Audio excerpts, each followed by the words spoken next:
Hello, my name is Kevin Lai, and today I will be presenting the second structural negative for this debate.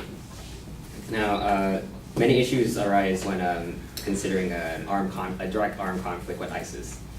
First and foremost, the most predictable barrier to such a conflict will be the cost. According to the Washington Post, an average of $720 million were spent on the Iraqi war each day.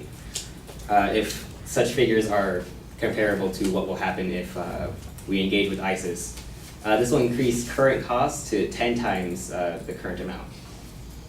As the current costs are only $300,000 per hour, whereas the costs in the Iraqi war were $3 billion per hour. Moving on from just costs alone, other problems with the workability of an armed conflict with ISIS is that our advocates say that America has started the hostilities with ISIS and therefore we must finish them. However, the issue with this is that direct armed conflict with ISIS would in fact create more hostilities rather than end them. Various militant groups other than ISIS have declared that they will engage U.S. forces if they return to Iraq. Javad Zarif, the foreign minister for Iran, stated that the problem also when it comes to the United States is that the presence of foreign forces in any setting creates domestic opposition and domestic resentment. Continuing on with this claim is that the Shiite leader of the Shiite leader in Iraq, which controlled a very large militia that is hostile to the U.S., stated that if you come back, so will we. This leader's militia is also being backed by militias in Iran that have also stated that they will engage U.S. forces. Earlier, our advocates cited the instabilities arise from a lack of U.S. involvement, and they cited the state of Germany after World War II. However, there are several issues with this statement. Citing Germany has issues because it is, first of all, a different theater, a different culture, and a different time altogether. We're dealing with Iraq in the Middle East, which is totally different. As the aftermath of the Iraq War has shown, direct U.S. involvement does not create stability. This has been shown that this is shown through the various armed conflicts that has occurred in Iraq throughout the years, despite the decade of involvement and money and resources that the U.S. has dedicated to Iraq.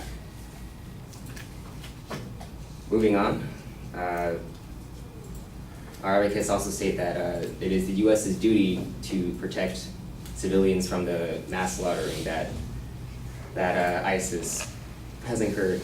However, according to militarytimes.com, a poll conducted with U.S. soldiers state that over 70% of enlisted servicemen oppose the idea of sending troops to combat ISIS. As a U.S. Army officer has stated, it's their country, it's their business. I don't think major boots on the ground is the right answer. As a Marine major also stated, if you're trying to win hearts and minds, maybe sending 100,000 19-year-olds with machine guns aren't the best way to go about it. Clearly, even the U.S. servicemen who have been in Iraq and know the situation oppose the idea of sending in forces, even if we are supposedly protecting civilians. America cannot always fulfill the role as the world's policeman. Beyond the issues that the advocates have presented, there are also other barriers that would hinder a U.S. operation in Iraq. First and foremost, General Lloyd Austin, who is the current commander of U.S. forces, U.S. military advisors in Iraq, stated that we will be able to get this done with the approach we have taken. At the end of the day, this needs to be done by the Iraqis. James Mattis, the retired four-star Marine Corps general who led U.S. Central Command between 2010 and 2013, also urges against cooperation with Iran against ISIS. Beyond our own commanders opposing the idea of full-scale involvement in Iraq, even Iraq itself, the Iraqi government, does not want U.S. involvement. As stated by the Iraqi Prime Minister, not only is it not necessary, we don't want them. We won't allow them, full stop.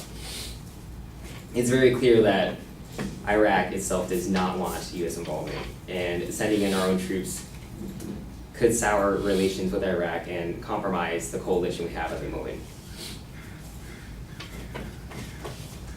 And that's it for the workability of